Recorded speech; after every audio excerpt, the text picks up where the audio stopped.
Graças e paz, queridos. É bom estar na casa do Senhor. É bom ter a liberdade de estar na casa do Senhor e poder louvar e adorar ao nosso Deus. Eu posso dizer que nós somos privilegiados, enquanto tem muitas pessoas pelo mundo que têm que adorar o Senhor escondido, falando e cantando baixinho, porque correm o risco de serem assassinados. Mas nós temos plena liberdade para adorar esse Deus maravilhoso. E que nós possamos aproveitar essa liberdade que nós temos.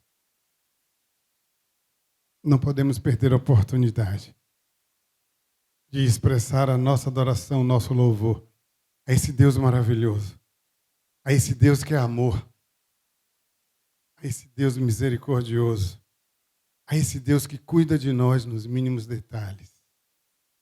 Queridos, eu queria ler um texto da Palavra de Deus, está lá em Gálatas, capítulo 6, versos de 1 a 16. Gálatas 6, de 1 a 16.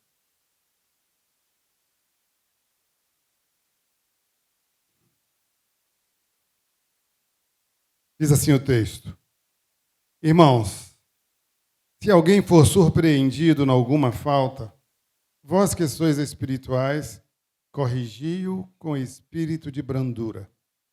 E guarda-te para que não sejas também tentado. Levai as cargas uns dos outros, e assim cumprireis a lei de Cristo. Porque se alguém julga ser alguma coisa, não sendo nada, a si mesmo se engana. Mas prove cada um o seu labor, e então terá motivo de gloriar-se unicamente em si, não em outro. Porque cada um levará o seu próprio fardo. Mas aquele que está sendo instruído na palavra, faça participante de todas as coisas boas, aquele que o instrui. Não vos enganeis, de Deus não se zomba, pois aquilo que o homem semear, isso também ceifará. Porque o que semeia para a sua própria carne, da carne colherá a corrupção. Mas o que semeia para o Espírito, do Espírito colherá a vida eterna. E não nos cansemos de fazer o bem, porque a seu tempo ceifaremos, se não desfalecermos. Por isso, quando tivermos oportunidade, façamos o bem a todos, mas principalmente aos da família da fé. Veja com que letras grandes vos escrevi do meu próprio punho. Todos os que querem ostentar-se na carne, esses vos constrangem a vos circuncidardes, somente para não serem perseguidos por causa da cruz de Cristo. Pois nem mesmo aqueles que se deixam circuncidar guardam a lei, antes querem que vos circuncideis para se gloriarem na vossa carne. Mas longe esteja de mim gloriar-me, senão na cruz do nosso Senhor Jesus, pela qual o mundo está crucificado para mim e eu para o mundo. Pois nem a circuncisão é coisa alguma, nem a incircuncisão, mas o ser nova criatura. E a todos quanto andarem de conformidade com essa regra, paz e misericórdia sejam sobre eles e sobre o Israel de Deus. Vamos orar. Pai, tem misericórdia de mim essa noite. Eu coloco a minha vida aqui no teu altar, Senhor. Que o teu Espírito Santo possa falar por meio de mim, para a edificação da tua igreja, no nome de Jesus. Querido, essa carta de Paulo, ela deve ter sido escrita, assim entendem os estudiosos, lá na região da Ásia Menor, onde hoje é a Turquia. E as igrejas interessadas estavam localizadas naquela região. Ali, Paulo fundou igrejas em diversas cidades, como Antioquia, Icônio, Listra, também em Derbe. E toda aquela região estava sob o domínio romano.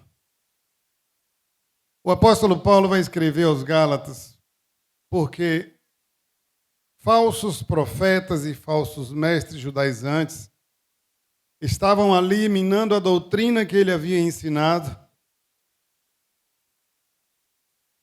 onde ele defende a justificação pela fé, ignorando o decreto expresso do Concílio de Jerusalém, está registrado lá em Atos 15. Eles estavam ali espalhando seu perigoso ensinamento de que os judeus, que os gentios deveriam, em primeiro lugar, tornar-se judeus prosélitos.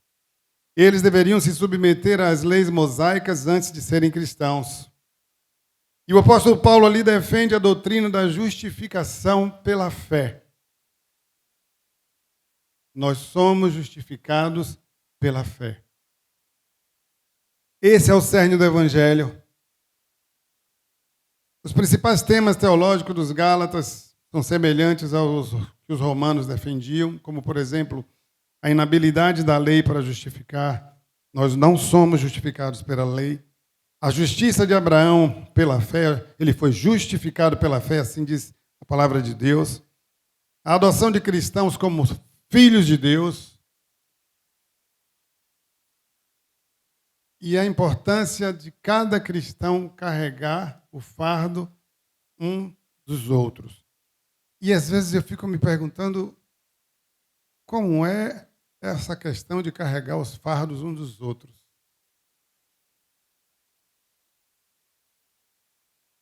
É tão difícil num mundo tão egocêntrico, onde as pessoas normalmente estão voltadas para dentro de si mesmas. Quão difícil é ter esse entendimento de que nós devemos carregar os fardos uns dos outros. E quando nós pensamos em carregar os fardos uns dos outros, precisamos entender que isso faz parte daquilo que Jesus ensinou, que nós devemos amar o próximo como nós mesmos. Se eu carrego o meu fardo, se eu amo o próximo, eu preciso também carregar o fardo dele.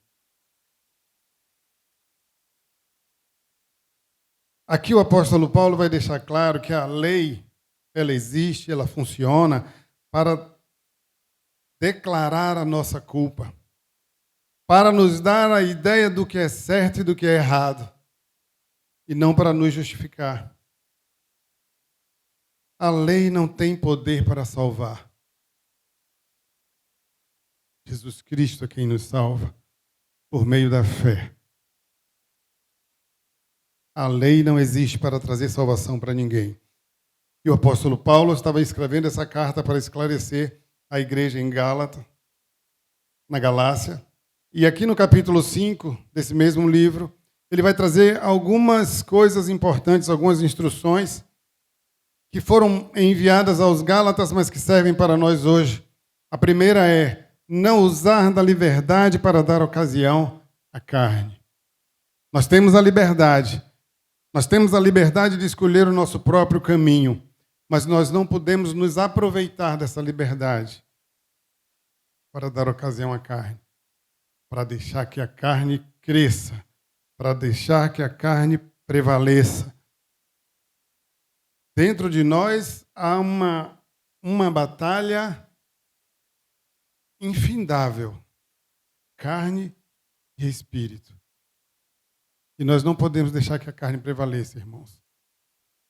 Quem vai ficar mais forte, carne ou espírito? Depende de quem você está alimentando mais. Se você quer que o espírito prevaleça, você precisa alimentar o espírito para que haja vitória nessa guerra. O apóstolo Paulo também vai trazer uma outra verdade: sede servos uns dos outros. E nos ensina a andar no Espírito. E por último ele diz, não vos deixeis possuir de vanglória. Eu não sei se vocês já passaram por isso, mas tem pessoas que às vezes param para conversar com vocês só para se enaltecer. E por coincidência hoje eu recebi um colega lá no trabalho e nós conversamos quase 2 horas. Eu acho que 1h50 ele passou se enaltecendo. Que eu sou, porque eu faço, porque eu faço, porque eu faço. E a palavra de Deus nos ensina exatamente o contrário. Nós não devemos nos vangloriar. Então, Eu queria trazer para reflexão alguns pontos sobre essa carta do apóstolo aqui em Gálatas. Primeira coisa que a gente precisa refletir é o que eu e você devemos fazer quando alguém cair. Eu já vi, irmãos, e fiquei abismado, alguém, tipo, celebrar quando alguém caiu. Sabe? Alguém que se alegrou porque o outro irmão caiu. Parece estranho, principalmente no nosso meio. O que nós devemos fazer? Nós devemos nos alegrar. Olha, se eu ver o pastor Flávio cair, eu vou comemorar. Ah, caiu! Essa é a nossa postura como servos do Senhor. A palavra de Deus não nos ensina isso. Precisamos aplicar o princípio do amor. Olhar para aquele que caiu com o mesmo olhar que Cristo olha. Com olhar de compaixão, com olhar de misericórdia, não com olhar de julgamento, porque não nos cabe julgar um ao outro, mas nos cabe amar. E se o seu irmão caiu, antes de qualquer coisa, antes de fofocar, antes de dizer para o outro, você viu? O pastor Cláudio lá caiu, você viu?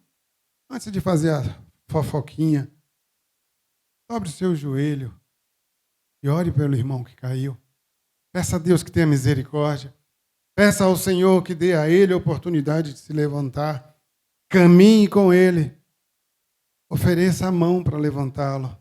Mas muitas vezes, queridos, acho que a gente, cara, cai e você termina de empurrar com a nossa presunção, com a nossa vaidade, com o nosso orgulho, porque muitas vezes a gente quer se apresentar como mais crente do que os outros, como mais santo, como mais justo. Mas quando alguém cair, você deve olhar para esse alguém com olhar de compaixão, como Jesus olha para mim e para você, e não com olhar de julgamento. Se alguém por negligência cometer alguma falha, o dever do cristão consiste em restaurar esse membro em Cristo, trazer de volta ao primeiro amor. Você deve ser instrumento do Senhor para trazer aquele irmão de volta, para levantar aquele que caiu. É isso que o Senhor espera de mim e de você. Se alguém for surpreendido, o que é que significa surpreendido? Flagrado. A história bíblica conta que uma mulher foi trazida diante de Jesus porque ela foi flagrada em adultério. E aí trouxeram e perguntaram a Jesus, e aí? A Escritura diz que tem que ser apedrejado. O que é que o Senhor diz? E Jesus, na sua sabedoria, escrevendo algo que nenhum de nós sabe nem vai saber, o que é que ele escreveu ali. E ele diz assim, aquele que não tem pecado, atire a primeira pedra. E a partir do mais velho, assim que o relato bíblico diz, foram saindo. E Jesus olha para aquela mulher com esse olhar de compaixão e ele vai dizer, onde estão os seus acusadores? Ninguém lhe condenou, eu também não. E aí Jesus vai dizer para aquela mulher, olha, está tudo certo, continue sua vida do jeito que você estava, pode seguir seu caminho. Jesus vai dizer para aquela mulher, vá e não peques mais. Nós precisamos aprender essa lição com o Senhor. Não condene, não acuse e não julgue. Ame. Esse é o nosso papel. Esse é o mandamento do Senhor. Amar ao próximo como a si mesmo. Se você cair, se você gostaria de ser julgado ou gostaria de ser amado. Se eu devo amar o próximo como a mim mesmo, eu não vou fazer ao meu próximo aquilo que eu não gostaria que fizessem comigo. Então olhe para o seu irmão com olhar de misericórdia, como Jesus olha para você. Exortação. Nós devemos exortar, a Bíblia diz isso. Mas, queridos, eu vou dizer para vocês, tem pessoas, a palavra de Deus diz que nós devemos exortar em amor, com doçura, com brandura, para você ter a oportunidade de ganhar o seu irmão. Mas tem pessoas que vão exortar que só a graça de Deus, sabe? Só a graça. vão para cima e, ao invés de exortar, diz desaforo, né? Termina de jogar o cabo no inferno. Queima com a língua. É preciso exortar, sim. É preciso exortar para que você tenha a oportunidade de ser usado por Deus, para que você seja instrumento, para que aquela pessoa possa se arrepender e voltar. Mas essa exortação precisa ser com sabedoria. Antes de qualquer coisa, dobre seu joelho, peça ao Espírito Santo que lhe dê sabedoria e lhe dê mansidão. Porque a palavra de Deus diz que uma das características do fruto do Espírito é mansidão. Então, meu irmão, se você é cheio do Espírito Santo, você vai exortar com mansidão, com amor. Busque ao Senhor, peça orientação a Deus. E guarde-te para que você também não seja tentado. Porque nem eu e nem você estamos livres de cair, de tropeçar. Nós somos falhos. Nós temos uma natureza corrompida. E muitas vezes a gente abre a nossa guarda achando que nós somos imunes ao pecado. E muitas vezes a soberba, a palavra de Deus diz que a soberba precede a ruína, a queda. Não sejamos soberbos, queridos. Sejamos humildes. Olha para a queda do irmão e procure tirar lição, para que você também não caia. Guarda-te, para que não seja também tentado. Verso 1b. A restauração deve ser realizada levando-se em conta, de forma sensível, as necessidades do pecador. Aquele que caiu, normalmente ele já tem um sentimento de culpa. Não precisa que você condene, que você julgue. Precisa que você ame. A segunda coisa, a palavra diz que nós devemos levar as cargas uns dos outros. A carga seria qualquer dificuldade que o seu irmão está passando. Às vezes é uma dificuldade emocional, às vezes é uma dificuldade mental, moral, espiritual, às vezes é uma carga financeira. E muitas vezes você tem condições de ajudar e às vezes você faz igual que fizeram com o samaritano, né? Passa de largo. A história do samaritano, primeiro vai passar por ele lá o sacerdote. Passou de largo, não é comigo. Quantas vezes a gente passa por isso também? Não, isso aí não é comigo, isso é com a igreja. Isso aí não, isso aí é com o governo. Isso é comigo e isso é com você. Porque nós somos chamados a exercer esse amor. A palavra de Deus é que nós seremos conhecidos pelo amar uns aos outros. Você quer ser reconhecido como um cristão? Pratique esse amor com o próximo. Levai as cargas uns dos outros. Cumprir a lei de Cristo. A lei referida aqui é a lei do amor. Amar ao próximo como a si mesmo. Isso cumpre toda a lei. E essa é a regra para toda a nossa vida, para toda a nossa caminhada cristã. Exerça o amor. Mas ainda tem, no trecho que a gente leu, prove cada um a sua própria obra. O que significa isso? Em primeiro lugar, nós precisamos ter a certeza de que nossas vidas estão de acordo com os princípios da palavra de Deus. A vida que eu tenho levado no meu dia a dia, ela está de acordo com os princípios da palavra de Deus? O meu testemunho, como tem sido diante do mundo? As pessoas olham para você e veem Jesus Cristo? Eu já falei isso aqui uma vez. Quando eu dizia que eu era crente, as pessoas riam na minha cara. Você, crente? Fala sério, meu. O meu testemunho era terrível. Eu adorava falar palavrões, piadinhas de mau gosto. Tomava todas, mas eu estava na igreja, todo domingo. Eu cantava no coral. Eu era líder da juventude. E não se escandalizem, não. A turma que saía para tomar todas comigo, todos eram da igreja.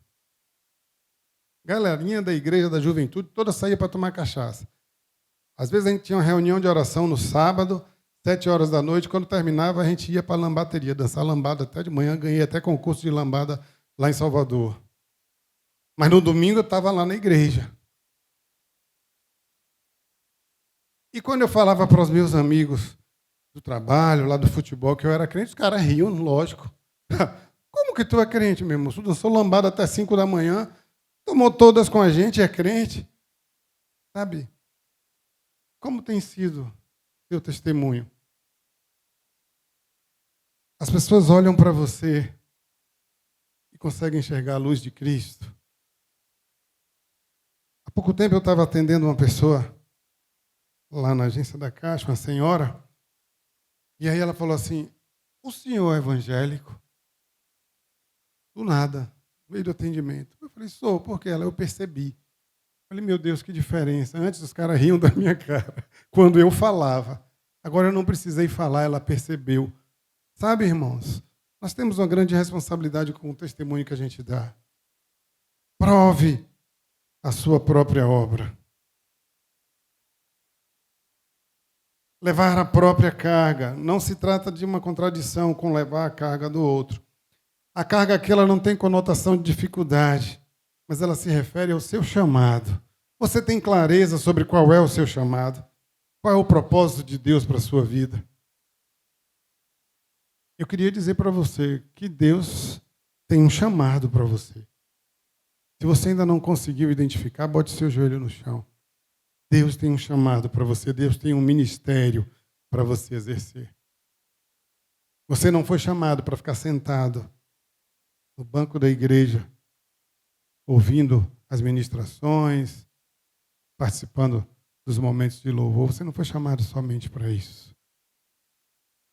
Deus tem um ministério especificamente separado para você. Amém, irmão? Você acredita nisso? Você crê?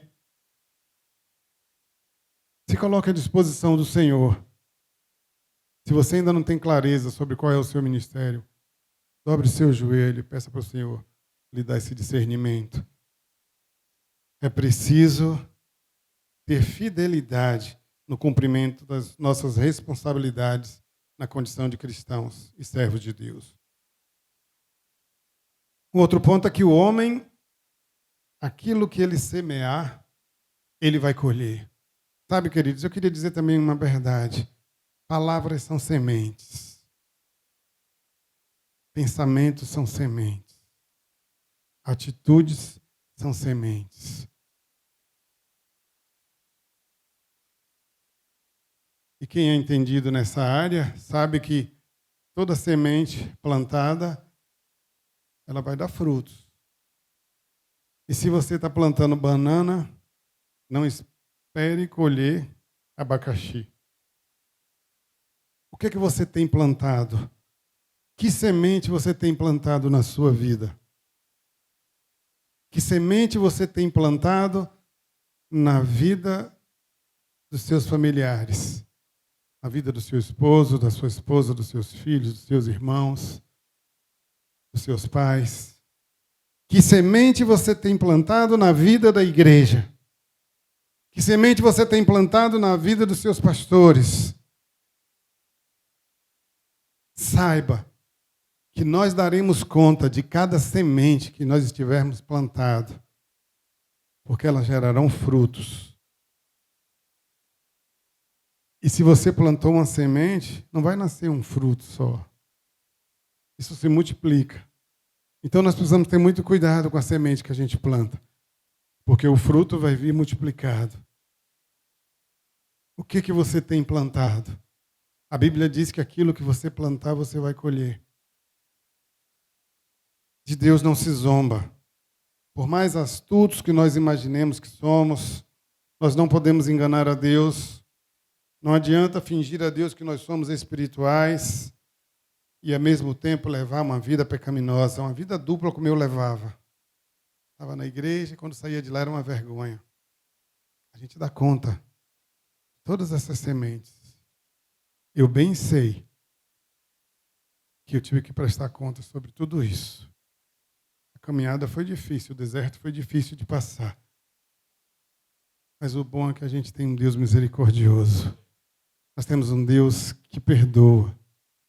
Sabe, irmãos, eu sinto o amor de Deus na minha vida. Eu sei que Ele escolheu me amar, assim como Ele escolheu amar você. Esse Deus perdoador. Apesar das sementes ruins que eu plantei, e apesar dos frutos ruins que eu tive que colher, Deus foi misericordioso comigo. Eu fui alvo do perdão de Deus, e Deus fez tudo novo na minha vida. E Ele quer fazer isso também na sua vida. Se por acaso você plantou uma semente ruim, está colhendo frutos ruins, ainda há esperança. Porque o nosso Deus é um Deus misericordioso. E Ele ama você. E Ele vai lhe dar a oportunidade de você voltar aonde você caiu. Assim como Ele fez comigo. Ele me deu a oportunidade de voltar lá atrás onde eu caí. E Ele me levantou com sua mão poderosa. E essa mão do Senhor tem me sustentado até hoje, irmãos. Eu não sei que tipo de semente você plantou.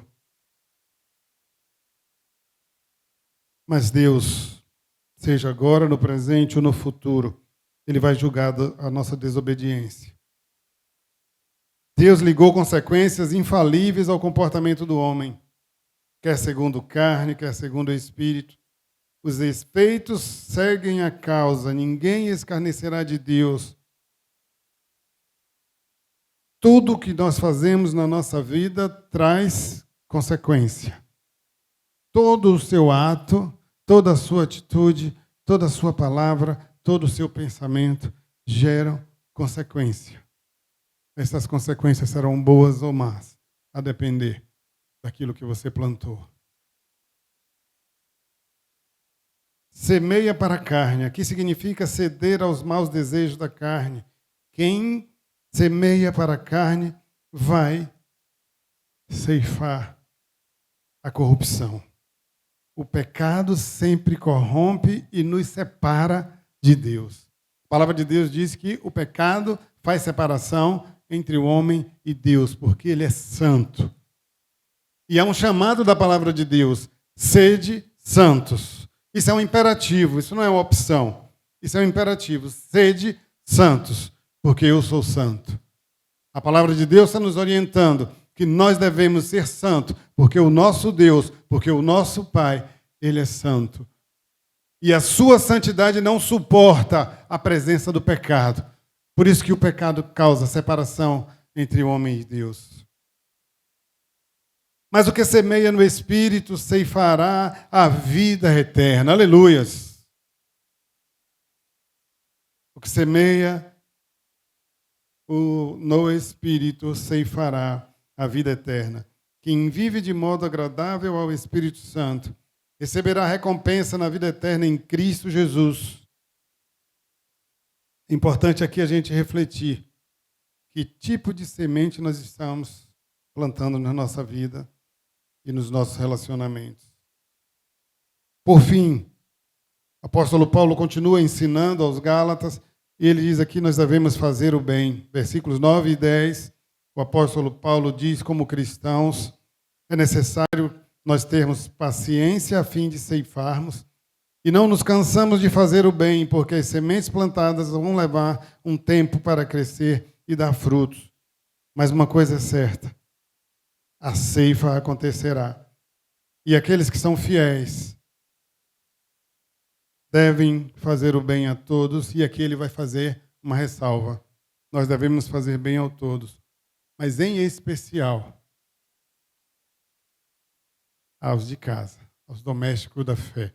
Queridos, se nós não conseguimos fazer o bem a nós que professamos a mesma fé e vivemos nessa comunhão, como é que nós vamos conseguir fazer o bem àqueles que nós sequer conhecemos?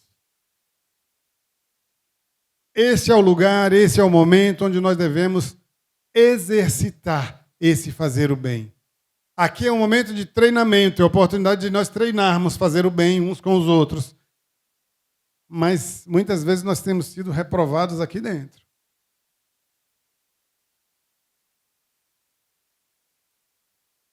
Quando você tem a oportunidade, você tem a possibilidade, você tem a condição de ajudar, e você simplesmente não ajuda. Eu queria lhe dizer que até financeiramente, muitas vezes Deus está lhe dando uma condição financeira acima daquilo que você precisa. Mas não é para você esbanjar. É para que você seja canal de bênção na vida de outras pessoas. Amém, irmãos? Não perca essa oportunidade de ser usado por Deus para abençoar a vida de outras pessoas. Se permita ser canal de bênçãos na vida do outro. E nós precisamos começar isso aqui dentro.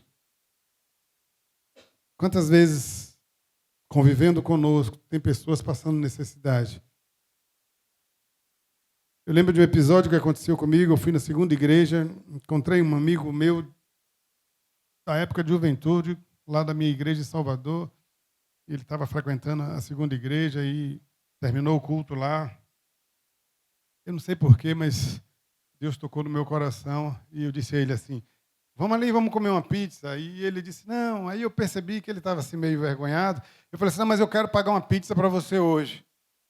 Aí ele foi com a esposa e com os 2 filhos. Nós fomos, comemos a pizza, eu paguei a pizza para ele. Tempos depois, ele me ligou, Cláudio, eu queria que você fosse na minha casa esse fim de semana. Tá bom. Aí fui lá, almoçamos com ele. Ele disse, você lembra aquele dia que você pagou aquela pizza para mim? Eu falei, lembro. Foi o único alimento que nós tivemos no dia. Sabe, irmãos? Eu não fazia ideia. Mas Deus me usou naquele momento para ser um canal de bênção na vida daquele irmão. Quantas vezes Deus tem lhe chamado e você tem virado o rosto? Tem feito como Jonas? Tem seguido numa direção completamente oposta? Será que vai ser preciso você ser engolido por um grande peixe para que você obedeça ao Senhor? A instrução do Senhor é muito clara. O ajudar, o levar a carga faz parte do amar. O nosso amor não pode ser um amor só de palavras. Esse amor necessita ser um amor de atitudes, um amor prático. Nós precisamos exercitar esse amor. Não podemos perder a oportunidade. Aqui Paulo vai dizer que ele escreve a carta com sua própria mão, que era uma coisa inusitada para ele. As suas cartas eram investidas da autoridade apostólica. E nessa epístola que ele agora manda aos Gálatas, que nós estamos pensando e refletindo nela, Paulo escreveu cheio de desgosto, sentindo que os fundamentos que ele tinha ensinado tinham sido abalados. E Paulo vai escrever tudo de própria mão. E após ter atraído a atenção dos Gálatas sobre esse ponto, o apóstolo volta imediatamente ao assunto que tinha motivado a mudança nos seus hábitos. Aqueles que procuravam a boa aparência na carne constrangiam os gentios à circuncisão, a fim de evitarem a perseguição que se ligava à doutrina da cruz, a salvação gratuita de Cristo. Aqui a gente vai observar que há um contraste entre a abordagem do apóstolo e a abordagem dos chamados judaizantes. Eles tentavam ostentar na carne, mostravam-se hipócritas ao exigirem que os gálatas observassem a lei, fossem circuncidados, quando eles próprios não eram capazes de obedecer à lei. Por isso que Jesus chamou aquele povo de hipócritas. E muitas vezes nós nos deparamos com muitos hipócritas na nossa caminhada cristã. Há entre nós muitos sepulcros caiados. Isso é uma realidade. Muito bonitinho por fora, mas por dentro há uma podridão. E é muito fácil perceber isso pelas atitudes. Tem determinadas atitudes que eu fico envergonhado, irmãos. Irmãos que não se respeitam, irmãos que não olham no olho um do outro. Irmãos que não têm capacidade de respeitar autoridades. Hipócritas. Por fora uma espiritualidade, mas por dentro só a misericórdia de Deus. E assim eram aqueles judaizantes. Eles tentavam impor uma carga pesada quando eles próprios não as carregavam. Paulo fica horrorizado com a atitude deles e Paulo vai afirmar que a única coisa digna de se gloriar é a cruz de Cristo. E ele vai resumir toda a questão quando ele diz, em última análise, que não faz a mínima diferença ser circuncidado ou não, porque isso era uma coisa externa. Mas Deus olha para o seu coração. Deus olha para o meu coração. O Senhor não está preocupado com legalismo. O Senhor presta atenção naquilo que vem no seu coração. Eu não tenho essa capacidade. Eu não consigo fazer essa leitura. Né? O que é que passa no seu coração? Que pensamento está vindo na sua mente agora? Eu não tenho essa capacidade. Mas o Senhor sabe. O Salmo 139 nos diz isso. Antes que haja em mim palavras. O Senhor já conhece tudo. Sabe, então, de Deus não se zomba. Não nos iludamos achando que nós estamos enganando o Senhor. Você pode enganar a igreja, você pode enganar o pastor, os irmãos, mas o Senhor conhece o seu coração. E muitas vezes, queridos, no nosso convívio, na nossa caminhada cristã, nós estamos precisando dobrar o nosso joelho ao Senhor e pedir misericórdia por conta das nossas atitudes, por conta das sementes podres que nós temos plantado na nossa própria vida, na vida das pessoas, na vida da igreja, na vida da própria sociedade. E a reflexão essa noite é para que você pare, preste atenção, faça uma análise de si mesmo. Que semente você tem plantado? Que frutos vocês colherão? Não sejamos hipócritas. Nós precisamos ter sinceridade de coração. Jesus vai dizer que Deus procura os verdadeiros adoradores. São aqueles que adoram ao Senhor em espírito e em verdade. Que Deus olhe para mim e para você essa noite e nos encontre como verdadeiros adoradores, e não como hipócritas, e não como sepulcros caiados. Que nós sejamos encontrados como verdadeiros adoradores. Que nós estejamos aqui com sinceridade de coração. Que nós estejamos aqui dispostos a olhar com um olhar de compaixão para o irmão que cai, que tropeça. Dispostos a dar a mão para segurar e não julgar. Nós vimos a importância desse olhar de compaixão, do não julgamento, a importância de olhar para o outro como Jesus olha. Nós vimos também que devemos levar as cargas uns dos outros, ajudar nas dificuldades para cumprir a lei de Cristo, a lei do amor. Portanto, ame ao seu próximo e o ajude nas suas dificuldades, nas suas necessidades. Vimos também que nós precisamos verificar a nossa própria vida, as nossas atitudes, o nosso testemunho. Se os nossos atos estão de acordo com a vontade de Deus, se os nossos atos estão refletindo a luz do Senhor, se nós não estamos fazendo de conta. Aprendemos também que as sementes que nós plantamos na nossa vida e na vida dos outros, elas trarão frutos na época da colheita. E o fruto será a semelhança da semente que nós plantamos. Não colheremos nada diferente.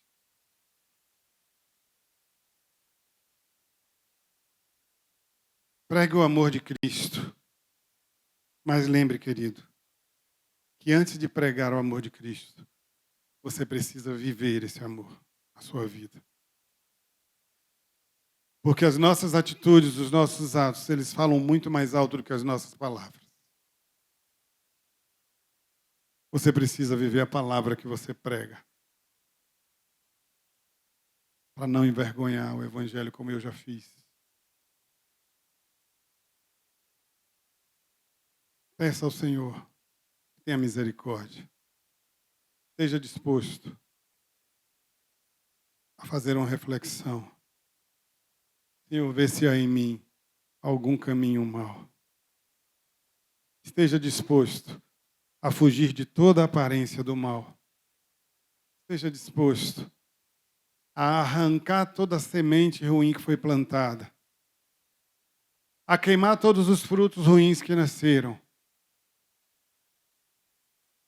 e a cuidar das boas sementes, para que delas venham frutos a 10, a 100 e a 1000.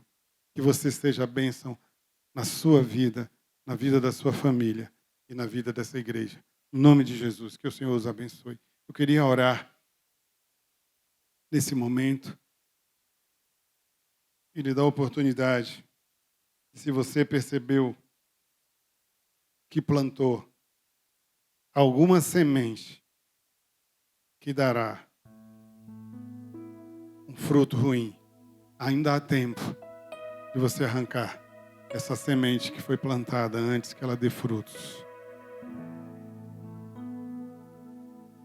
Feche os seus olhos e faça essa reflexão aí diante do Senhor. Eu quero orar por você. Pai,